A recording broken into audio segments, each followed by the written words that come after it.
नमस्कार दोस्तों, स्वागत है आपका अपना यूट्यूब चैनल टुडे एग्जाम पर। दोस्तों आज है आपका 15 मई 2023 और आज जो है आपका एमटीएस का एग्ज़ाम था। फर्स्ट शिफ्ट का एग्ज़ाम समाप्त हो गया है। फर्स्ट शिफ्ट के एग्ज़ाम में जीके जीएस के सेक्शन से जो भी प्रश्न पूछे गए सभी 100% ओरिजिनल प्रश्नों के साथ साथ एक्स्ट्रा फैक्ट भी लाया हूं जो आपके काफ़ी काम के होते हैं। तो चलिए दोस्तों शुरू कर लेते हैं आज का ये वीडियो। देखिए फर्स्ट शिफ्ट में क्या क्या प्रश्न पूछा गया था। बात करें 2 दिन के गैप के बाद एग्ज़ाम का लेवल कैसा है, तो सेम ही है, कोई चेंजेस यहाँ पर देखने को नहीं मिला है।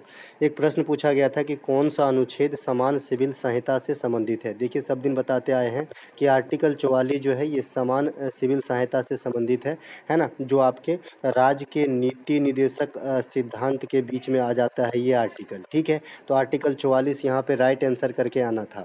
इसके अलावा इससे संबंधित कुछ और आर्टिकल जो आपके आने वाले शिफ्ट में देखने को मिल सकते हैं, जैसे अनुच्छेद 40 में क्या है तो ग्राम पंचायत का गठन है। अनुच्छेद 48 में क्या है तो गौ हत्या निषेध है। अनुच्छेद 39 के ए में क्या है समान एवं निःशुल्क विधिक न्याय का जो है बात करी गई है।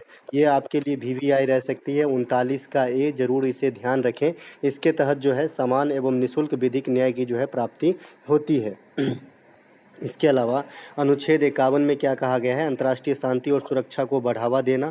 अनुच्छेद 51 का ए में जो है मौलिक कर्तव्य है। मौलिक कर्तव्य कितने हैं, वर्तमान में तो 11 है, लेकिन जब संविधान में जोड़ा गया था तब 10 ही प्रकार के मौलिक कर्तव्य को जोड़ा गया था। और कब जोड़ा गया था, 1976 के अंदर जोड़ा गया था। और वो संविधान संशोधन कौन सा था, तो 42वां संविधान संशोधन के द्वारा जोड़ा गया था। उस समिति का नाम क्या था, तो स्वर्ण सिंह समिति के नाम पर जोड़ा गया था।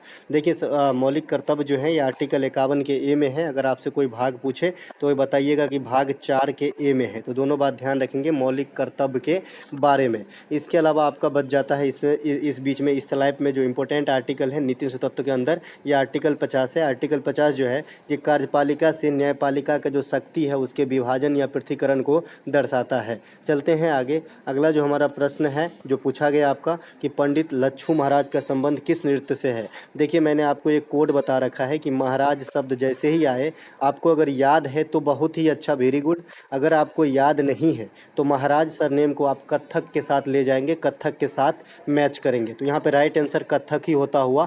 पंडित लच्छू महाराज जो है ये कत्थक से ही संबंधित है। पंडित लच्छू महाराज हो गया। उसी प्रकार से पंडित बिरजू महाराज का आपने नाम सुना होगा, काफ़ी फेमस है। ये भी आपका कत्थक से ही संबंधित थे, जो अब हमारे बीच नहीं रहे। पिछले साल इनका निधन हो गया था मुंबई में। और पंडित जो बिरजू महाराज हैं इनका ओरिजिनल नाम भी आपसे पूछा जाता है तो ब्रजभूषण मिश्रा था। ठीक है, ब्रजभूषण मिश्रा जी जो हैं पंडित बिरजू महाराज का ओरिजिनल नाम था। पिछले साल इनके मुंबई में निधन हो गए थे और तब से लेकर आज तक एग्जाम की रीड बनी हुई है। तो आपके यहाँ पे मैंने क्या समझाया कि अगर महाराज सरनेम रहे तो अगर पता है तो बहुत अच्छा, नहीं पता है तो आप कत्थक नृत्य से मैच कर दीजिएगा। रेड्डी फैमिली रहे तो अगर पता है तो बहुत अच्छा, नहीं पता है तो कुचिपुड़ी नृत्य से जो है मैच कर दीजिएगा। इसके अलावा सिंह सरनेम रहे तो जनरली जो है मणिपुरी नृत्य से संबंधित होते हैं। साथ ही साथ झावेरी बहन भी मणिपुरी नृत्य से ही संबंधित होते हैं। कथक कहाँ का शास्त्रीय नृत्य है, तो ये आपका उत्तर भारत का शास्त्रीय नृत्य है। शास्त्रीय नृत्य के जो कुछ फॉर्म है जो आपको ध्यान रखना है कि किस किस स्टेट से बिलोंग करते हैं, मैं सब दिन बताते आया हूँ। जैसे भरतनाट्यम आपका तमिलनाडु से, कुचिपुड़ी जो है आपका आंध्र प्रदेश से, कथक जो है आपका नॉर्थ इंडिया यानी उत्तर भारत से, कथकली और मोहिनीअट्टम ये दोनों ही केरला से, ओडिसी ओडिशा से, मणिपुर मणिपुरी से और सतरिया जो है असम से। तो ये जो है आपको ध्यान रखना होगा कि कहाँ कहाँ से जो है शास्त्रीय नृत्य जो है रिलेटेड है। इसके अलावा कथक के कुछ अन्य कलाकार का भी नाम आपको याद रखना चाहिए, जैसे सितारा देवी, दमयंती जोशी, पंडित बिरजू महाराज, ये सभी कथक के जो है फेमस कलाकार हैं। तो इनको भी ध्यान आपको रखना होगा। इसके अलावा यामिनी कृष्णमूर्ति और पद्मा सुब्रमण्यम ये भरतनाट्यम से संबंधित है। भरतनाट्यम से सोनल मानसिंह भी संबंधित है। इसके बारे में बताना इसलिए ज़रूरी है क्योंकि सोनल मानसिंह भरतनाट्यम के साथ साथ ओडिसी की भी प्रमुख नृत्यांगना थी। तो दोनों बात भी ध्यान रखेंगे। यहाँ से चलते हैं हम आगे। अगला जो एक प्रश्न पूछा गया कि बौद्ध धर्म से संबंधित बराबर की गुफाएं किस राज्य में है। देखिए मैंने परसों प्रैक्टिस सेट के दौरान कराया था, जहां पे मैंने धामे के स्तूप कहां पर है, मैंने बताया था कि धामे के स्तूप कहां पर है। वहीं पर मैंने बौद्ध धर्म से संबंधित बराबर की गुफाएं, पत्थर की मस्जिद जो आपका पटना में है, ये सब बता दिए हैं क्योंकि मुझे पता है ये पूछा जाएगा, पहले भी पूछे जा चुके हैं। ठीक है, तो बौद्ध धर्म से संबंधित जो बराबर की गुफाएं हैं ये बराबर की पहाड़ी बिहार में स्थित है। कहाँ पर स्थित है, बराबर की पहाड़ी बिहार में। देखिए बौद्ध धर्म से संबंधित स्थान राजगीर जिसे राजगिरी कहते हैं और पहले इसे ही गिरी ब्रिज कहा जाता था, है ना। गिरी ब्रिज इस प्रकार से लिखा जाएगा, है ना। तो ये भी जो है बिहार में ही स्थित है, तो इसे भी ध्यान रखेंगे। तो इस क्वेश्चन के लिए आंसर था आपका बिहार। इसके अलावा आने वाले शिफ्ट के लिए बौद्ध धर्म के रिगार्ड में कुछ क्वेश्चन, जैसे धामे के स्तूप कहाँ पर है, तो ये आपका उत्तर प्रदेश के बनारस में स्थित है। भीमबेटका का गुफा कहाँ पर स्थित है, तो ये मध्य प्रदेश में स्थित है। इसके अलावा अजंता और एलोरा की गुफाएं कहाँ स्थित है, तो ये महाराष्ट्र के अंदर स्थित है। अगर आपसे कोई पूछे कि एलिफेंटा पास कहाँ स्थित है, भाई देखिए ये एलिफेंटा गुफा है, एक एलिफेंटा पास पूछा जाता है तो ये आपका श्रीलंका के अंदर है, ठीक है। एलिफेंटा पास जो है ये श्रीलंका के अंदर है। इसके अलावा बौद्ध धर्म से अभी तक संगति से क्वेश्चन नहीं पूछा गया है, लेकिन आपको ध्यान रखना है, ऐसा नहीं कि आपको भी भुला देना है। प्रथम बौद्ध संगति जो हुआ था ये आपका कहाँ पर हुआ था, राजगीर में हुआ था, अजात शत्रु के समय पर हुआ था। दूसरा जो हुआ था काला शोक के समय वैशाली में हुआ था। तीसरा जो है अशोक के समय पाटलिपुत्रा में हुआ था। और चौथा कुंडलवन कश्मीर में जो है कनिष्क के समय हुआ था। तो ये चारों बौद्ध संगति भी आपको ध्यान रखना है, ये कभी भी एग्जाम में पूछा जा सकता है। इसके अलावा अगर आपसे कोई पूछे कि ये जो अजंता और एलोरा की गुफाएं हैं इसको किस राजा ने संरक्षण प्रदान किया था, तो बताइएगा कि राष्ट्रकूट शासक श्री कृष्ण प्रथम जो है इनको जो है अपना मतलब दिए थे, संरक्षण दिए थे, मतलब रिजुविनेट वगैरह करवाए थे। इसके अलावा अगला जो हमारा प्रश्न पूछा गया था कि खेल के क्षेत्र में SAI का फुल फॉर्म क्या होता है।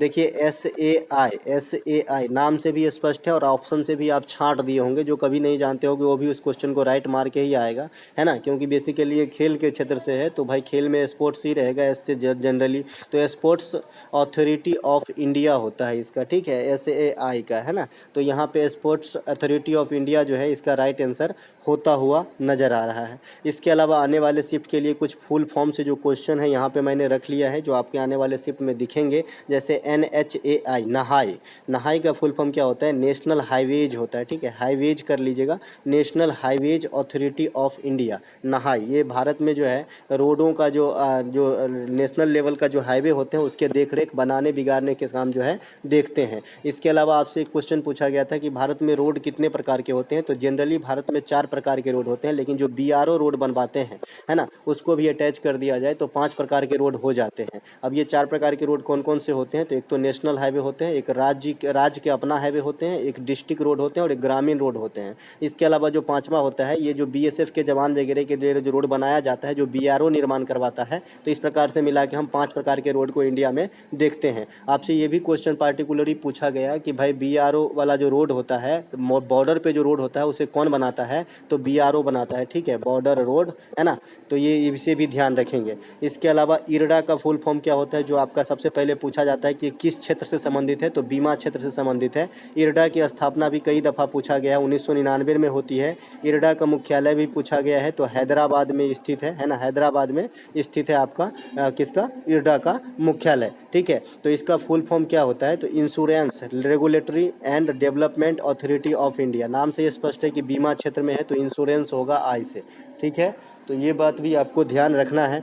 अगला जो मेरा फुल फॉर्म के क्रम में है ये है नीति आयोग। देखिए नीति आयोग सिंपल सी जो है बहुत ही पहचानी जानी संस्था है, लेकिन इसके फुल फॉर्म में अक्सर गलती कर देते हैं बच्चा, और इसके बारे में मैंने कल एक एक चीज़ आपको बता दिया था कि फॉर्मेशन कब हुआ, पहला अध्यक्ष कौन रहा, उपाध्यक्ष कौन रहा, CEO कौन रहा, इसका काम क्या है, किसका स्थान लिया, ये सब चीज़ मैंने कल बता रखा था। फिर भी नीति आयोग का फुल फॉर्म इस फुल फॉर्म वाले स्लैब में आपको जरूर दिखाऊंगा। तो नीति आयोग का फुल फॉर्म होता है national institution for transforming India. यहीं पर गलत करके आपको एग्जामिनर देता है, यहाँ पे ट्रांसफॉर्म लिख देता है, जो बिल्कुल गलत है। इसके अलावा BAI, जैसे आज आपने पूछा गया है SAI, है ना, तो स्पोर्ट्स अथॉरिटी ऑफ इंडिया, उसी प्रकार से इंडिया से रिलेटेड एक BAI है, इसका मतलब है बैडमिंटन एसोसिएशन ऑफ इंडिया, ठीक है, badminton association of India. Hemant Biswa Sharma का नाम आपने सुना होगा, हेमंत बिश्व शर्मा जो आपके असम के जो है चीफ मिनिस्टर है ना, तो ये भी BAI से जुड़े हुए रहे हैं और काफ़ी दिन तक अध्यक्ष भी रहे थे।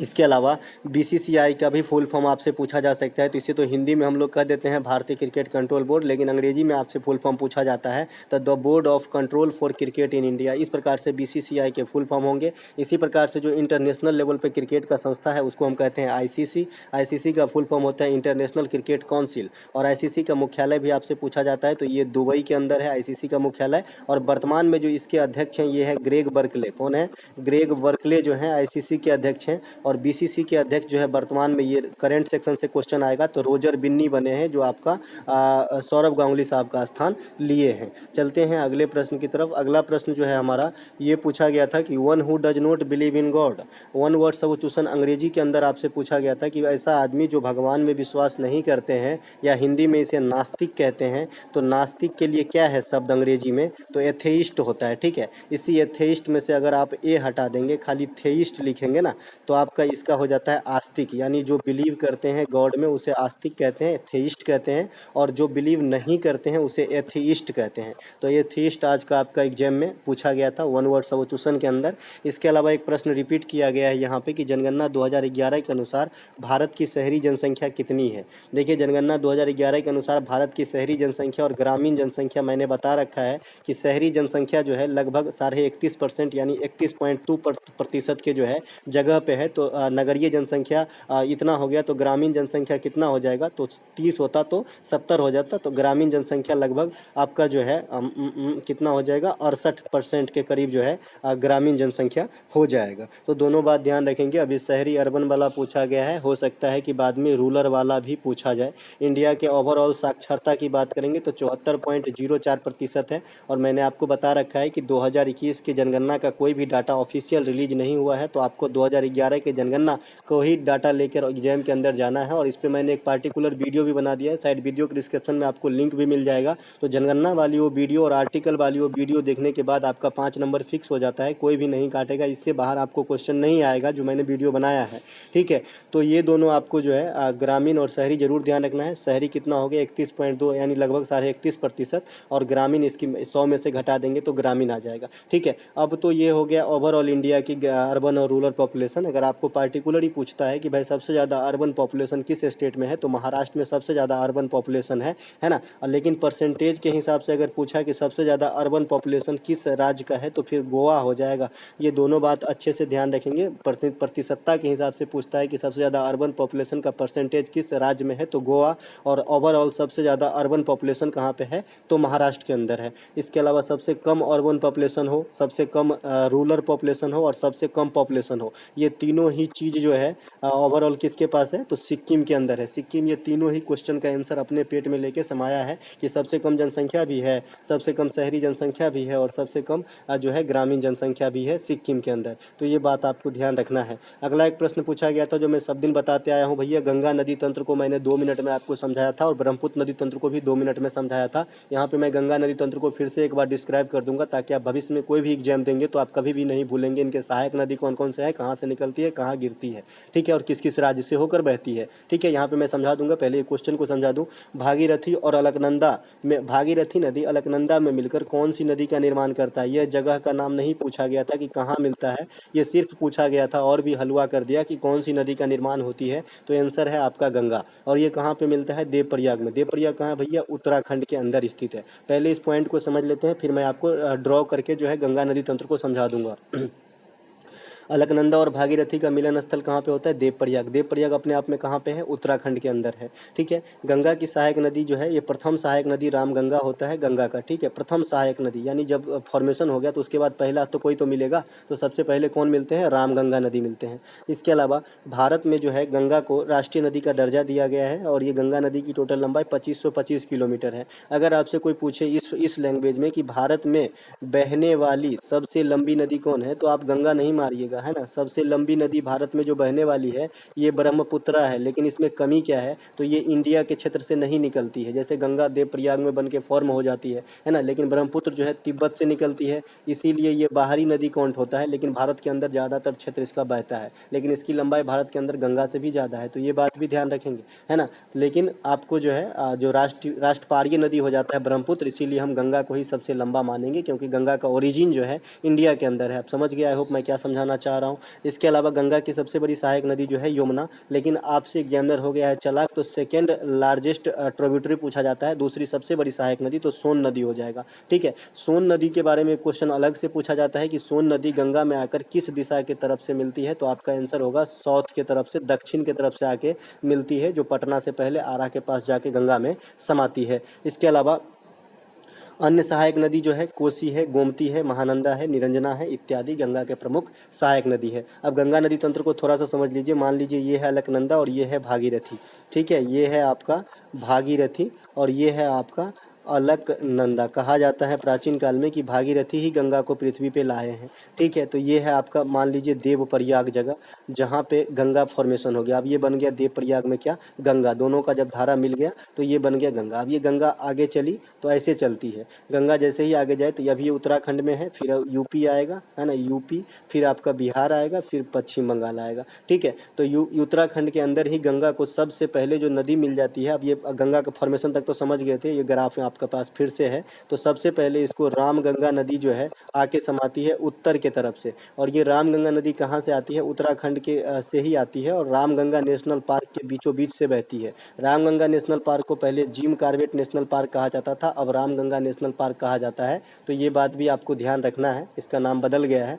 तो ये पहले मिलती है, फिर आगे जाती है तो आपका गोमती भी मिल जाता है लखनऊ के पास। इसके अलावा आगे जाते हैं बिहार में तो इसको जो है कोसी वगैरह मिलता है। फिर जो उत्तर की तरफ से लास्ट नदी मिलता है गंगा में, इसका नाम है महानंदा। देखिए महानदी एक अलग है जो प्रायद्वीपीय भारत की नदी है। महानंदा जो है ये पूर्वोत्तर की नदी है जो गंगा का अंतिम सहायक नदी है भारत के अंदर।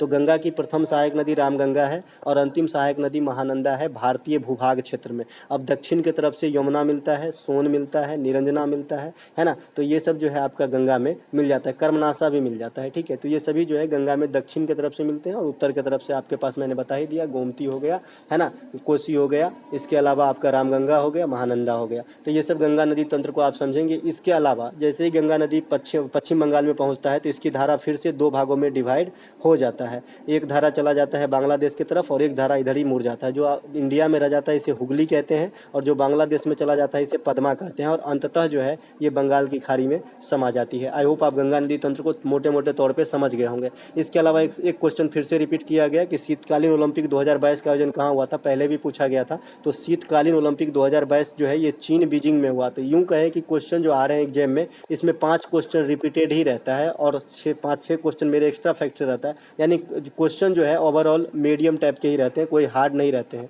तो शीतकालीन ओलंपिक 2022 का आयोजन आपका चीन के बीजिंग में हुआ था। इससे 3 क्वेश्चन और पूछे जा सकते हैं कि इस शीतकालीन ओलंपिक में भारत की तरफ से कौन खेलने गया था। तो भारत की तरफ से एकमात्र खिलाड़ी भाग लिए थे और इसका नाम है आपका आरिफ, मोहम्मद आरिफ, और ये कहाँ का है, जम्मू कश्मीर का है। और ये क्या खेलते हैं तो स्कीयर है। स्कीयर का मतलब समझ रहे हैं, जो पहाड़ी वाला बर्फ वाला पहाड़ी होता है उस पर जो है एक टांग में जूता जैसे नाल जैसे पहन के जो है फिसलने का काम करता है। इसके हाथ में एक डंडा भी होता है, तो इसे स्कीयर कहते हैं। ये जम्मू कश्मीर के हैं मोहम्मद आरिफ, ठीक है। तो एकमात्र ये स्थान लिए थे और यहाँ पे भारत को कितना पदक मिला तो 0 पदक मिला, कोई भी पदक नहीं मिला था। इसके अलावा शीतकालीन ओलंपिक तथा ग्रीष्मकालीन ओलंपिक कितने कितने वर्षों के अंतराल पे आयोजित कराए जाते हैं, तो आपका आंसर होगा 4-4 वर्षों के अंतराल पे। आगामी जो 25वें शीतकालीन ओलंपिक का आयोजन होगा ये आपका इटली के मिलान में होगा। तो ये बात भी ध्यान रखेंगे, कार्टिरोना और मिलान के अंदर इटली में 25वें शीतकालीन ओलंपिक होगी। आगामी जो ग्रीष्मकालीन ओलंपिक यानी मेन वाली ओलंपिक को ग्रीष्मकालीन ओलंपिक कहते हैं, तो ये जो होगा पेरिस में होगा। पिछला कहाँ पे हुआ था तो टोक्यो में हुआ था 21 में 20 वाला, ठीक है। इसके अलावा अंटार्कटिका विधेयक 2022 किस मंत्रालय से संबंधित है, ये क्वेश्चन आपके करंट सेक्शन से पूछे गए हैं। तो अंटार्कटिका विधेयक 2022 जो है पृथ्वी विज्ञान मंत्रालय से संबंधित है। डॉक्टर जितेंद्र सिंह जो है इससे जुड़े हुए रहे थे, जैसा कि आप जानते ही होंगे। इसके अलावा स्टैटिक्स फॉर्म में 2 क्वेश्चन पूछा जाता है कि भारत का अंटार्कटिका में जो प्रयोगशाला है उसका नाम क्या है, तो दक्षिण गंगोत्री और मैत्री। तो दोनों बात ध्यान रखेंगे, दक्षिण गंगोत्री पहला है, मैत्री बाद में बना था। तो दोनों जो है भारत का अंटार्कटिका के अंदर अनुसंधान केंद्र है, तो इसे भी ध्यान रखेंगे। एक प्रश्न आपसे पूछा गया था कि जहांगीर का बेटा का नाम क्या है। देखिए जहांगीर के कई सारे बेटा हुए, शहरयार भी हुए जिसे लंपट मूर्ख कहा जाता है, परवेज भी हुआ, परवेज है ना, जो पत्थर के मस्जिद जो पटना में है ये परवेज ही बनाया है, आई थिंक, हाँ परवेज ही बनाया है, ठीक है। तो जहांगीर के कई बेटा हुआ, लेकिन जो ऑप्शन में दिया गया था वो शाहजहां दिया गया था। तो शाहजहां जो है आपका आंसर हो जाएगा जहांगीर के बेटा वाला क्वेश्चन के लिए आंसर, ठीक है। शाहजहां मुगल वंश के गद्दी पे कब बैठा, तो 1627 में बैठा था, जब सलीम यानी जहांगीर जो है गद्दी छोड़े थे, ठीक है।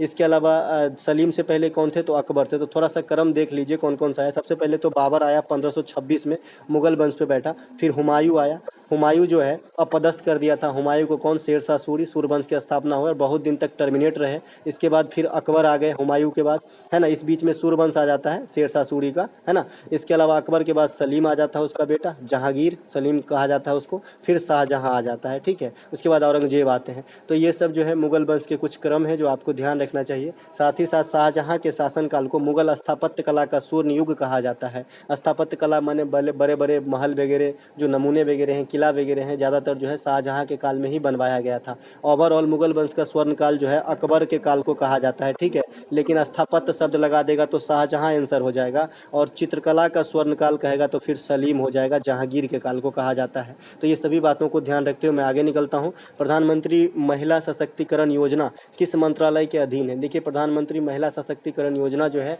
ये आपका महिला एवं बाल विकास मंत्रालय के अधीन है। तो ये बात ध्यान रखेंगे। एक प्रश्न आपसे पूछा गया था कि 130 से 150 ईस्वी के बीच किस शक राजा का शासन था? जो शक राजा था ना, शक राजा, शक संबंत जो है 78 ईस्वी में कनिष्क के द्वारा चलाया गया था, और ये कनिष्क को ही शक वंश का जो है प्रथम मेन राजा माना गया है, ठीक है। ये अलग अलग बुक अलग अलग नाम भी लिखते हैं, लेकिन जो ओरिजिनल राजा माना गया है इस वंश का, वो कनिष्क को माना गया है। तो आपसे पूछा गया था कि 130 से 150 के बीच कौन से राजा का शासन था शक वंश पर? तो रुद्रदामन प्रथम था। रुद्रदामन प्रथम का जो नाम है आप इसलिए भी जानते होंगे कि जो आपका सुदर्शन झील है, इसके मरम्मत कराने का काम जो है रुद्रदामन प्रथम ने किया था। तो ये बात भी आपको ध्यान रखना है। शक संबंत जो है ये कौन चलाया था? अभी मैंने बताया 78 ईस्वी में कनिष्क चलाया था, जो इंडिया का राष्ट्रीय संबंत है ना। इसी पे पंचांग वगैरह चलता है इंडिया का। तो दोस्तों ये थे आज के प्रथम शिफ्ट में आए क्वेश्चन के एनालिसिस। अगर आपको अच्छा लगे तो अपने दोस्तों तक भी शेयर कीजिएगा, और इसका PDF जो है आपको हमारे टेलीग्राम चैनल, जिसका नाम भी सेम है जैसे यूट्यूब चैनल का नाम है टुडे एग्जाम, सेम है, आप सर्च करके जुड़ जाए, या फिर डिस्क्रिप्शन में लिंक है तो वहाँ जुड़ जाए, वहीं पे आपको PDF मिलेंगे एक अगले वीडियो में। तब तक के लिए जय हिंद दोस्तों।